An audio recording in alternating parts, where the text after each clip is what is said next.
United state Virginia سے منور بھائی نے سوال کیا ہے کہ روزے کے دوران اگر شوہر اپنی بیوی کے بہت قریب ہو جائے لیکن دخول نہ ہو تو کیا روزہ ٹوٹ جائے گا؟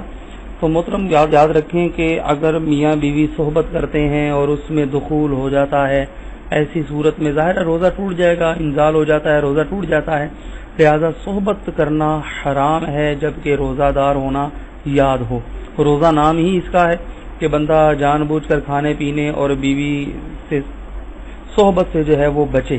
لہذا اگر کوئی اپنی بیوی کے قریب ہوتا ہے، بوس و کنار کرتا ہے، گلے لگا لیتا ہے وغیرہ وغیرہ، اس طرح کے معاملات کرتا ہے تو اس سے تو روزہ نہیں ٹوٹتا، لیکن اگر صحبت ہو گئی، دخول ہو گیا تو ظاہر ہے دخول کے بعد پھر رہ کیا جاتا ہے تو وہ روزہ تو ٹوٹ جائے گا۔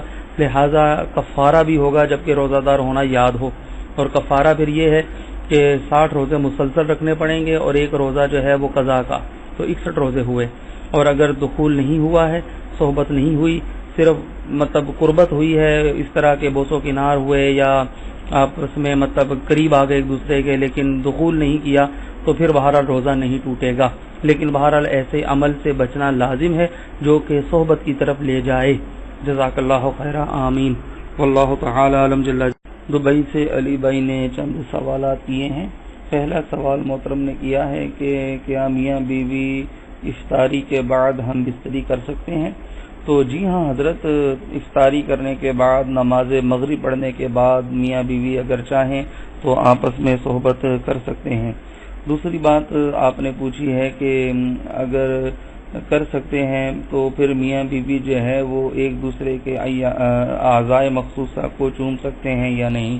تو محترم یہ اورل سیکس کہلاتا ہے، اور پھر مسئلہ صرف چومنے کی حد تک نہیں رہتا، بلکہ مجھے اسی ویب سائٹ پر ہی بہت سے سوالات ایسے ملے ہیں کہ میاں بیوی ایک دوسرے کے اعضاء مخصوصہ کو، شرمگاہ کو چاٹتے بھی ہیں، منہ میں بھی لیتے ہیں، معاذ اللہ۔ تو یہ جائز نہیں ہے اور یہ گناہ کا کام ہے، اور اسلام اتنی بےہودگی نہیں سکھاتا، نہ ہی اسلام اتنی بےہودگی کا درس دیتا ہے۔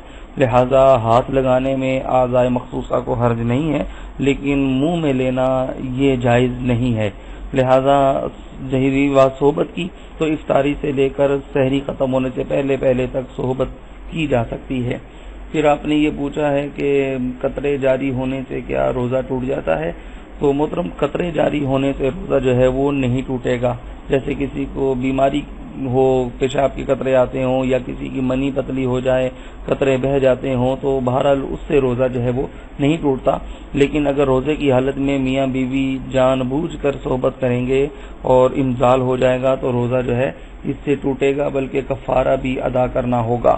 یونائٹڈ اسٹیٹ USA سے ایک سسٹر نے سوال کیا ہے کہ روزے کی حالت میں اگر ایام مخصوصہ آ جائیں تو کیا روزہ پورا کرنا چاہیے؟ تو محترمہ اگر روزے کی حالت میں حیض آ جاتا ہے تو روزہ پورا نہیں کیا جائے گا، کیونکہ حیض کے آتے ہی روزہ ٹوٹ جاتا ہے۔ لہذا حیض کی حالت میں تو روزہ رکھنا ہی جائز نہیں ہے، لہذا وہ روزہ ختم ہو گیا، اس روزے کی قضا آپ بعد میں جب تندرست ہو جائیں پھر رکھ لیں۔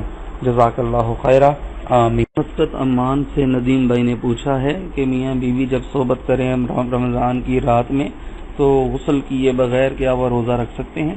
تو محترم بات یہ ہے کہ میاں بیوی ماہ رمضان کی راتوں میں افطار سے لے کر سحری ختم ہونے تک صحبت کر سکتے ہیں، یہ اجازت ہے اس کی، لیکن اس میں یہ بات یاد رکھیں کہ مطلب آپ غسل تو ظاہر سی بات ہے کہ کرنا ہوگا، اور اگر غسل آپ نہیں کریں گے تو پھر جو ہے وہ نماز کیسے ادا کریں گے؟ لہذا اگر سحری میں آنکھ کھلے اور اتنا وقت نہیں ہے کہ غسل کر سکیں تو پھر ایسی کنڈیشن میں کم از کم غسل کے 2 فرض کلی کرنا اور ناک میں پانی ڈالنا یہ ضرور مطلب ادا کر لینا چاہیے، تاکہ اچھی طرح پانی منہ کے ہر جگہ پر جائے اور ناک میں بھی ہر جگہ پانی پہنچے اور اوپر نرم بانسے تک پہنچ جائے۔ اس کے بعد آپ سحری کریں، سحری کرنے کے بعد اگر وقت ختم بھی ہو جاتا ہے تب آپ پورے جسم پر پانی بہا سکتے ہیں، اس طرح آپ کا غسل بھی ہو جائے گا۔ لیکن اگر کوئی اس سے مراد یہ لیتا ہے کہ بغیر غسل کے میں روزہ رکھوں اور سارا دن بغیر غسلے ہی رہوں تو اس طرح تو نمازیں بھی قضا ہو جائیں گی اور یہ حرام ہے۔ اللہ تعالی ہم سب کو دین سمجھنے کی توفیق عطا فرمائے، آمین۔ غسل کے طریقے سے متعلق میں نے ایک سوال ریکارڈ کیا ہے 6661 وہ بھی آپ سماعت فرما سکتے ہیں۔ جزاک اللہ خیرا۔